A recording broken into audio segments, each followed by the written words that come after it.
Welcome back to Granja Camito in the Pedroche Valley of Andalusia, Spain. In this video, I will give you some updates on several things that were in progress. That includes this green patch here in the compound, and also introduce officially our new shop, where we have currently some hemp from acorn-fed pigs available. It is the real deal. Officially, if we were participating in the government-controlled scheme, it would be called Jamón Ibérico de Bellota. But we are not, and so we cannot call it that way. But it's the very same product. The sunflowers in here are beginning to form a flower. So soon we will see that. And also the sun hemp is doing the same. You can see that here.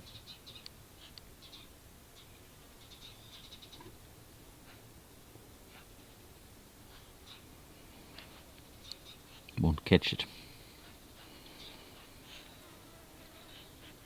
That's a problem with the autofocus. When there are too many things, it gets confused.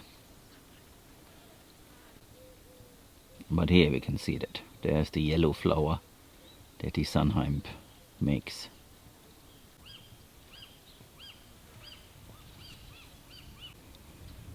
It is pretty warm and nice outside. And you can see how the sun makes this well illuminated. Monday is definitely a day for rain, so the forecast is stable. Today is Friday, and you might also notice that in between here there is a place where there are not that many plants. If I change the angle a little bit, you can see this a little bit better. This is just because the way the seeds fell, but also they are a little bit lower. I don't know what the reason for that is, but it's interesting. Overall, this is looking very well.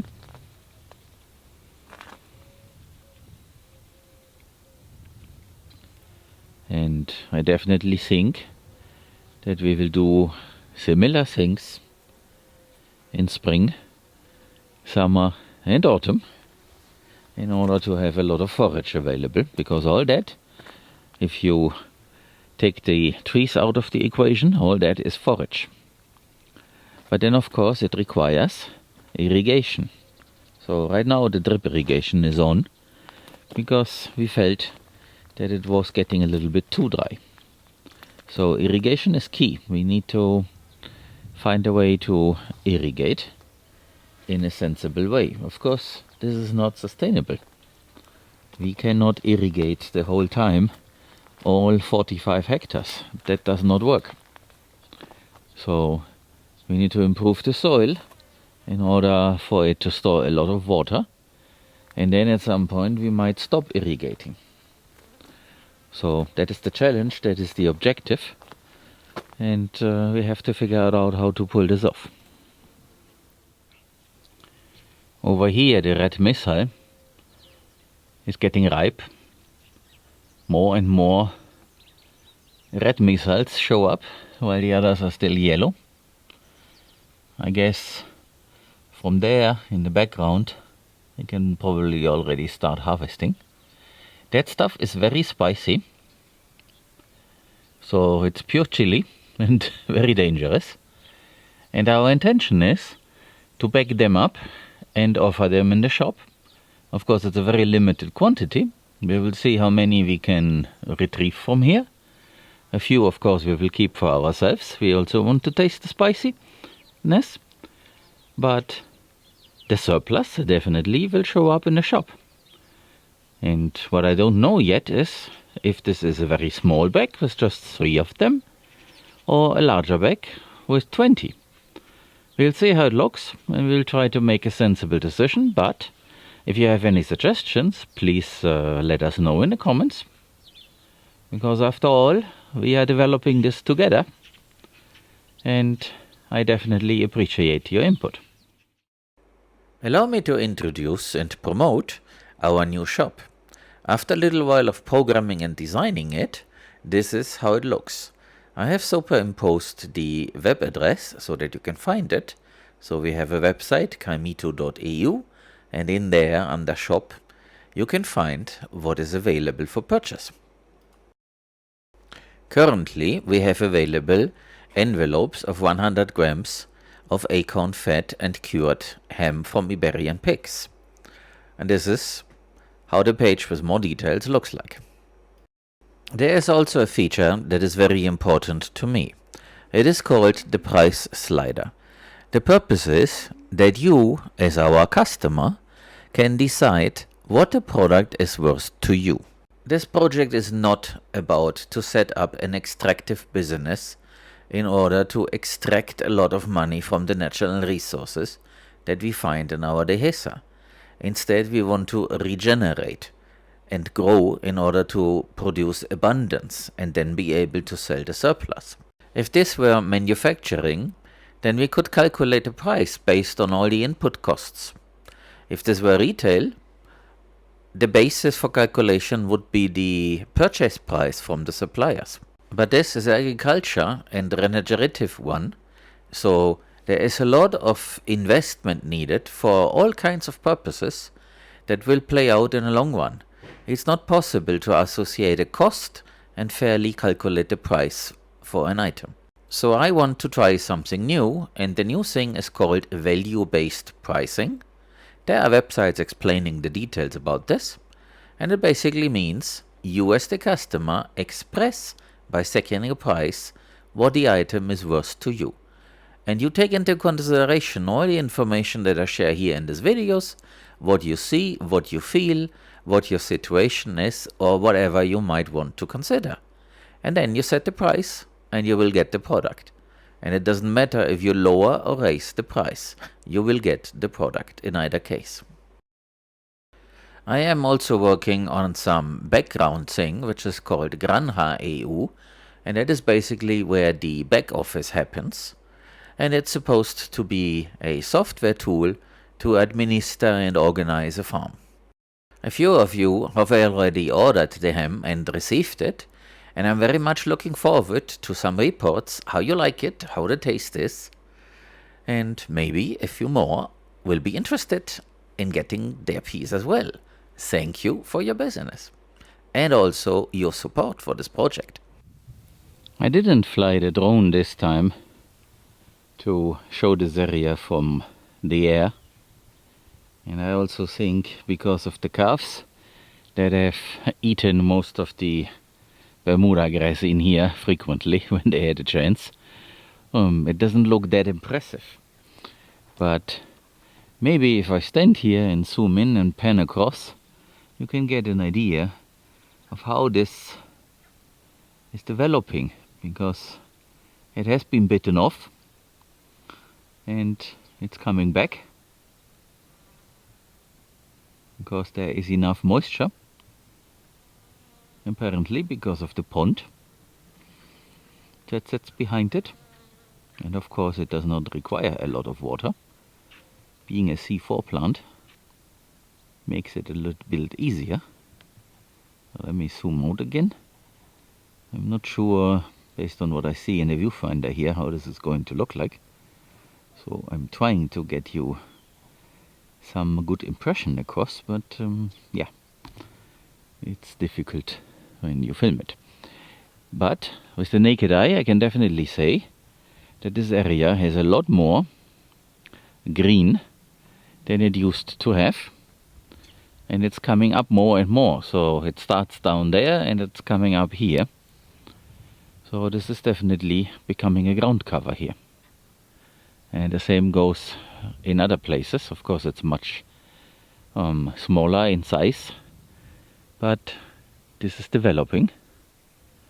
And also over there in this area where there is another water source, this well that we are not using because supposedly it's damaged and there is no reason to put a pump in there. We have a much larger water source, which is that very same, yeah, you can say a lake, so this very big pond. So there's no reason to do an experiment here with a pump. But this cavern full of water is also helpful, which is why this area is greener. But overall, more roots and less compacted soil would definitely change everything. And that is what we're working on. So we're just coming along. So we are now in early September, and as you can see, there is greenness. And the greenness is not sizzles or something else, it is actual grass. Even there between the straw bales, you can see that it has a greenish touch. Now that rain is in the forecast for Monday, we definitely need to get started with all the repair jobs to get this whole area ready for grazing.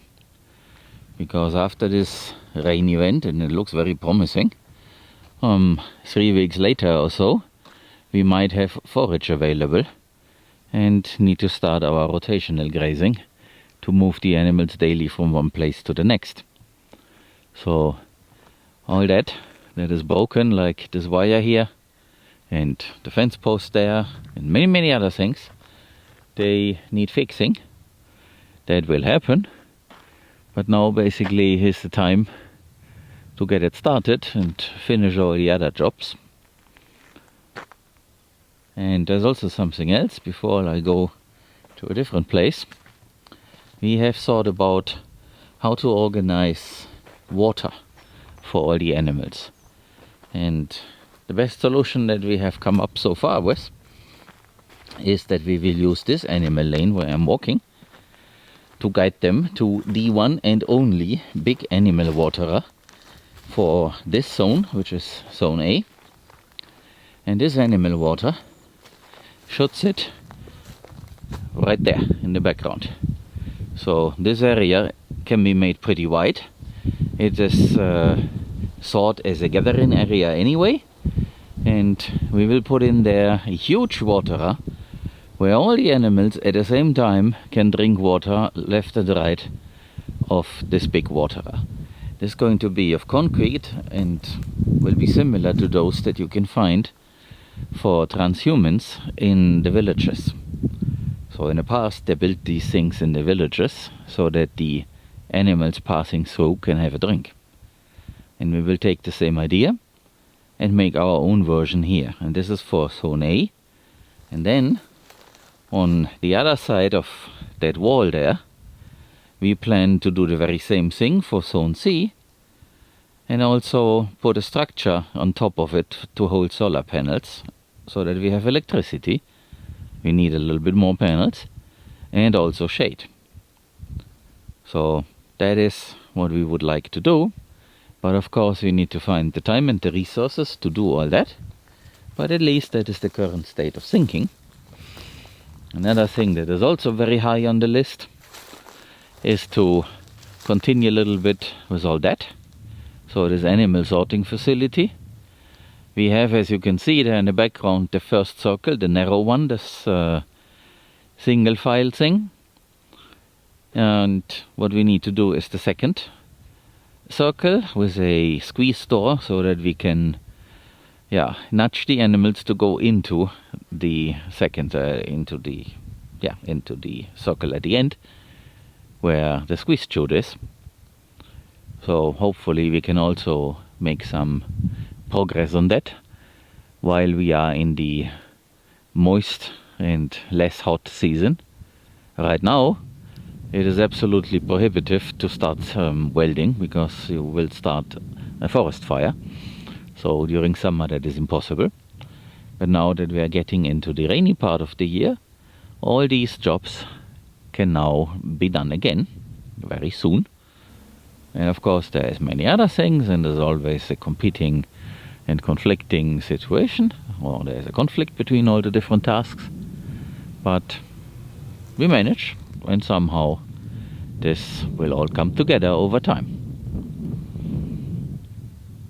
Of course we could hire a company to just build this for us, but that requires a lot of money, and we have money, but it comes in step by step, and so we move forward step by step. There is no investor in the background. It is basically me working. So it goes at a pace it can go. There is a small leak, and as soon as there's some water, nature leaps ahead. So this is getting more and more fertile and things can grow, but for growth, water needs to be there. Here in that case, it's a byproduct of that leak. It's a very small one, but it's enough to get this going. Also in here, the Bemudagrass, which looks currently like that, will certainly grow while the temperatures are more or less in the right range and there's moisture. So when on Monday it rains, the temperature in the forecast is set to be dropping to 25 centigrades, and that is not too cold for the Bemudagrass.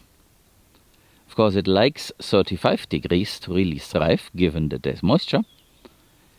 But it will grow, and after the rain, the temperature will also go up again, back to the 30s.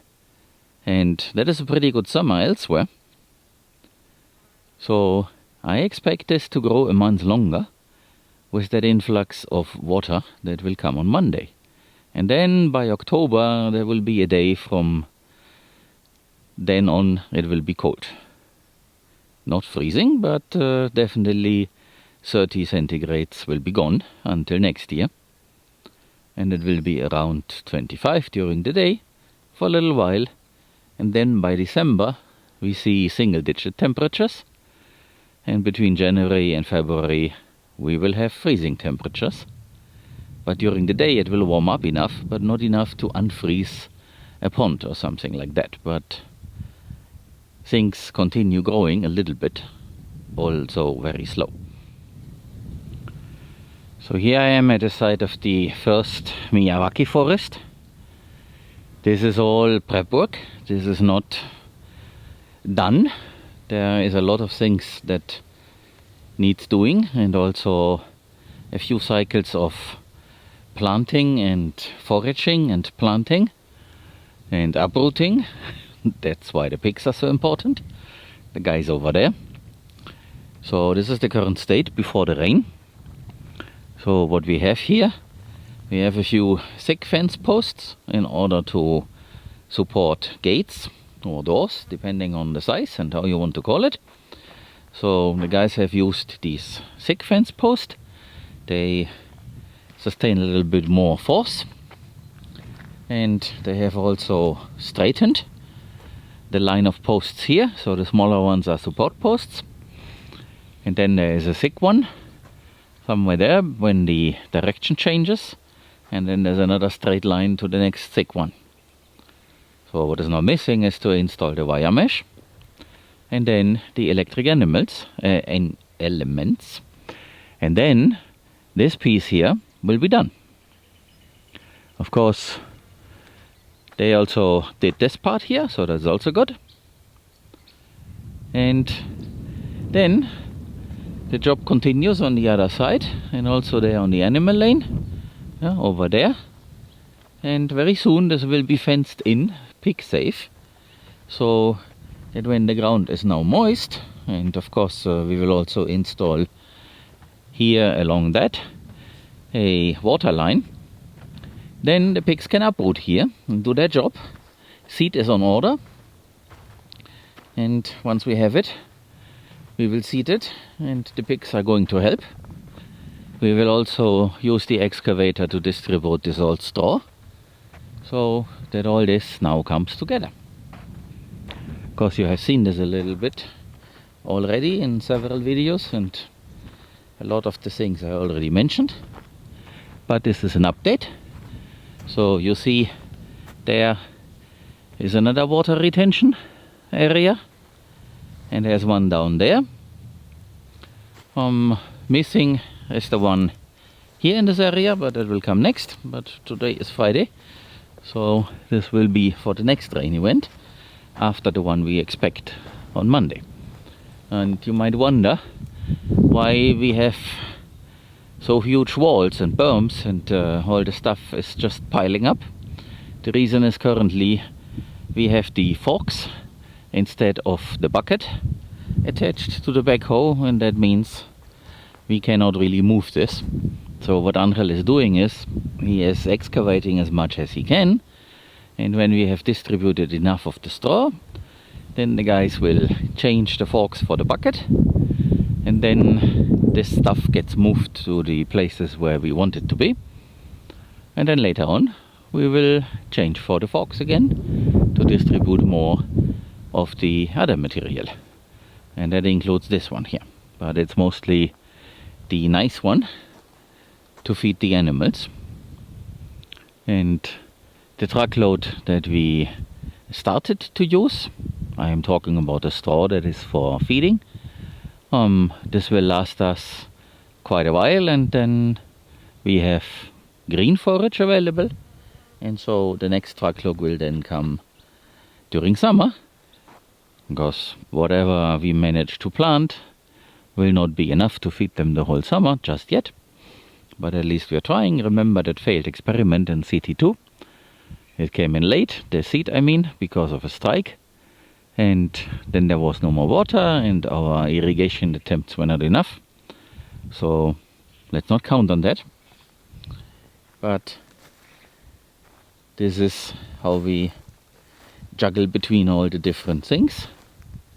Of course, some people have a quick attach thing on their tractor or on their backhoe. It is available, but we did not buy this, and it takes half an hour to make the change, so it's not so bad. But you have to think a little bit ahead what you need. So this is now ready to be filled a little bit, and there is a little bit left to excavate, depending on how it goes. Maybe by Wednesday this is possible to do, when the ground is also softer because of the rain. And so this area is transforming. And just to say it again, the pigs will help seed. Then by mid-December they will find their own food in here. In between they will do the very same job elsewhere. There is another area. And then we will seed again. And this is then the pig feed for spring. And after they have harvested that, we will seed again. And now it's forage for the bovines and the pigs. And we will continue to do this in the same way as we have this little patch in the compound, our test area. And because we have water available here, so there will be sprinklers left and right, we should be able to manage to keep this area green from now on forward. So let's hope that this works out. And the pigs here, they are having a siesta because they got fat and now they're dreaming. So that is very nice. You might also notice that we put a energizer here. It's a temporary installation, and it's so that the guys can work on the fence and don't have to worry about maintaining this energized, so that the pigs stay where they are supposed to be. And all that green here is Bermudagrass, and it's green because there's a water source. There are leaks, and that keeps it moist and therefore green. Same goes for this one here. That is where the nipple water is, and you can see some water glistering in the sun. And there's also some other creatures. So given that there is water, this place would be green already. But unfortunately, this ground here does not hold water that well, and we need to fix that. And then we might have a green farm year around. That is the goal. Some people here have asked why we are wasting straw. It's not wasted. They will eat this once they come back. Doesn't matter that there is green forage around. And even if they don't, all this will feed the soil. And therefore we will have forage going forward. So it's definitely not a waste. It's an investment. But of course you have to think through the cycles and understand how the soil works. And the soil is our most valuable asset and the most important thing. And unfortunately, all around it gets neglected for lack of knowledge. And of course it's something that you cannot see. Also you're working on it. So what my feet are stomping on is a living thing. But it's not obvious to a lot of people, and that's very unfortunate. And if I explain what we are doing in some places of social media, people only see the animals. The animals are part of an ecosystem, but the animals are not the most important thing. The most important thing is that, what lies under our feet. And when that is healthy and in good shape, then we will have plants, and the plants will feed people and animals. And therefore then the system works as nature intended. During the evolution, it got developed in this way, and it is a good idea, I think, to get to know and understand that and care for it. And that is what we are trying to do. Of course it's a long-term game, because right now it's a desert. But once it rains, this will quickly change, and I hope that this time, with the rain that's in the forecast, it's quite a lot, and it's over 4 days, I think we will see a transformation very rapidly. Because all this biomass and manure and all the other elements, that should have some effect. I used to look on the other side of the fence, so let me do this again. So here to the right, that's us, in the area where we are working on. And let me now pan over. That is the neighbor to the east, the older couple. The sheep are still there. They sold them to a tenant, and the tenant is now working with those sheep here on that land.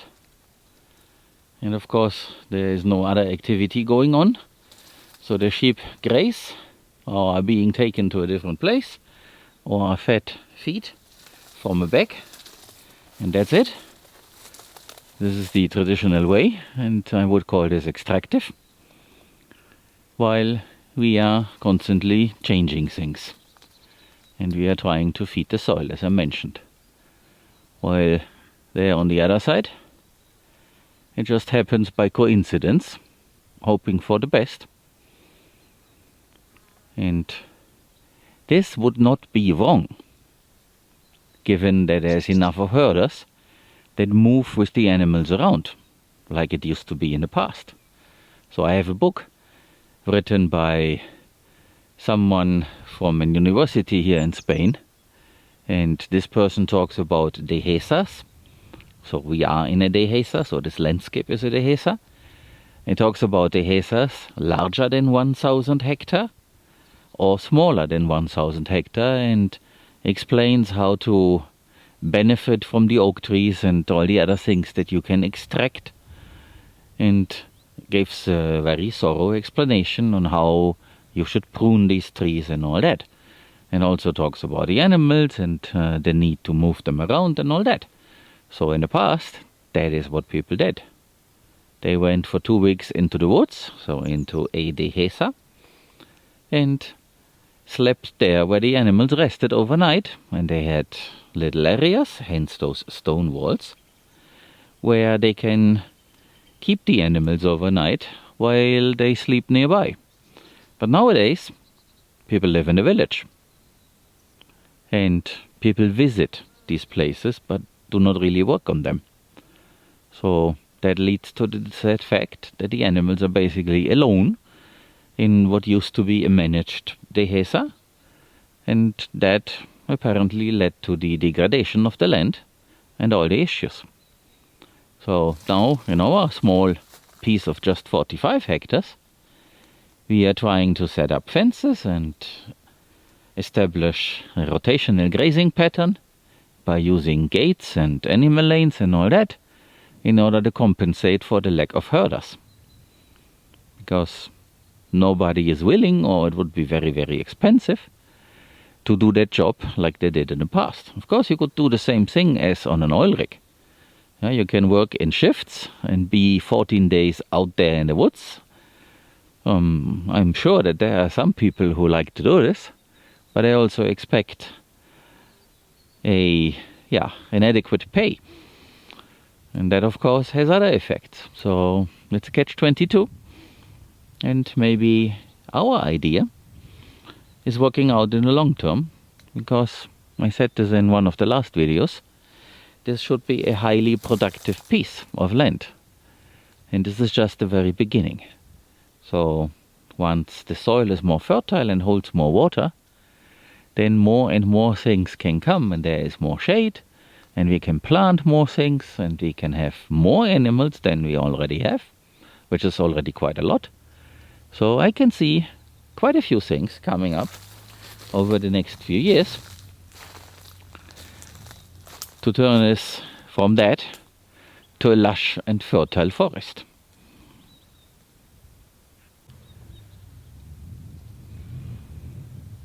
And these Paulownia trees, also they are not a native species, they are originally from Japan. They will definitely play a vital role in this effort, because they grow so fast and produce so much biomass, and also tree fodder, because the leaves can be eaten by the cows and all the other ruminants. This can help to transform a lot faster. They are not supposed to stay forever. They are a tool, like a lot of other things. But this can definitely help to provide biomass and shade quickly. And now that we know them a little bit better, and also know their other characteristics, for example, they are a nitrogen fixer, they are definitely a very helpful tool, and whenever we plant trees, we will also plant them, in combination with other things. So this is a glimpse of the future that you can see here in this image. And the same goes for this vetiver grass. I think it originated in India, and now that it's getting a little bit cold in the night, it begins to show its autumn colors. So this is another tool, and it does a wonderful job. And what you see here will soon be cut for mulch, and we will take this between the trees in the wannabe food forest to provide them some food. I think some of you were also talking about this plant here. So this seems to be the pigweed. It's not the amaranth, or maybe it is part of the family, I'm not really sure. But here in the shade of the tree, this also grew, and of course there's water, because we have some drip irrigation that helps the trees over there. But as you can see, that tree there in the distance is looking a bit sad, but that might well be because the temperatures are now too low, and this is just shedding the leaves. So not a big problem. But this stuff, what you see here, is very tall, and it will spread. We will have this all over the place. So there is no need to seed it. We just have to prepare the soil, and I'm very sure that the seed is already in the soil, because the pigs that were here in the past, they have distributed it. So we just need to wake it up. So I think I can close this video now in a different way, being outside instead of doing a voiceover. So I think this was it for today, and I will report back after the rain. Today is Friday, the rain is supposed to come on Monday and last till Wednesday, and we will see how it goes. So expect another one on Thursday or Friday next week. And I will definitely also make a dedicated video soon about the water retention features that we have when they are full of water and there's something to see. So this will be a special video dedicated to that topic when the time comes. So see you after the rain, take care, and come back in a couple of days. And of course, we are on YouTube. Don't forget to like and subscribe.